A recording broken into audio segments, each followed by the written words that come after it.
একটা বিশাল ধাতব দানব যেটার ওজন কয়েকশো টনের মতো কিভাবে ভেসে থাকে আকাশে, কিভাবে সে উড়ে যায় হাজার হাজার কিলোমিটার পেরিয়ে, কি এমন শক্তি, কি এমন রহস্য যা এই দৈত্যকে আকাশের রাজা বানিয়েছে। আজ আমরা জানব বিমানের আকাশে ওড়ার পেছনের প্রকৌশল রহস্য। প্রথমেই আমাদের বুঝতে হবে, বিমান শুধু একটি ধাতব কাঠামো নয়, এটা একটি অত্যন্ত পরিকল্পিত বৈজ্ঞানিক শিল্পকর্ম।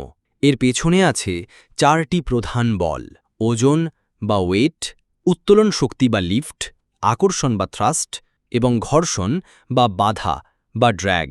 চলুন এই চারটি বলের কার্যকারিতা এক এক করে দেখি।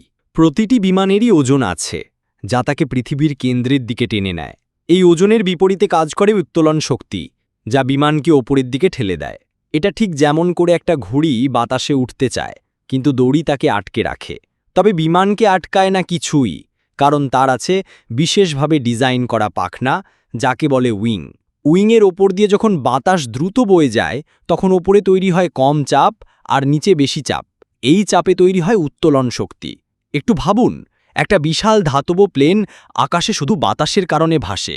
এই তত্ত্বকে বলা হয় বার্নৌলি প্রিন্সিপল। বিমানের গতি যত বাড়ে, উত্তোলন শক্তিও তত বাড়ে। কিন্তু শুধু ওপরে উঠলেই তো চলবে না, বিমানের সামনে চলার শক্তি চাই।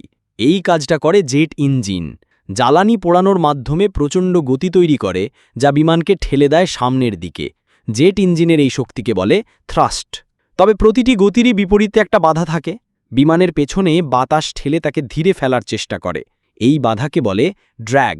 বিমান ডিজাইন করা হয় এমনভাবে যেন এই বাধা যতটা সম্ভব কম থাকে, যাকে বলে এরোডাইনামিক ডিজাইন। সুতরাং বিমানকে আকাশে তুলতে এবং ধরে রাখতে এই চারটি বল একসঙ্গে কাজ করে।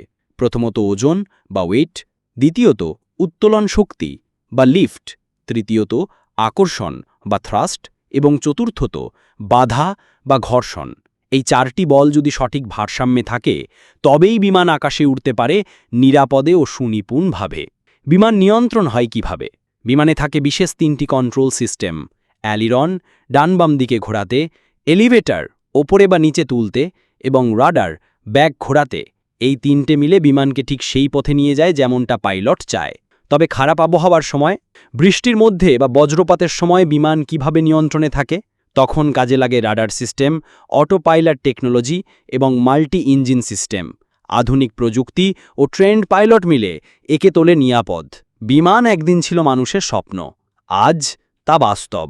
উচ্চ প্রযুক্তি, জ্ঞান, সাহস এবং গণিতের নিখুঁত প্রয়োগ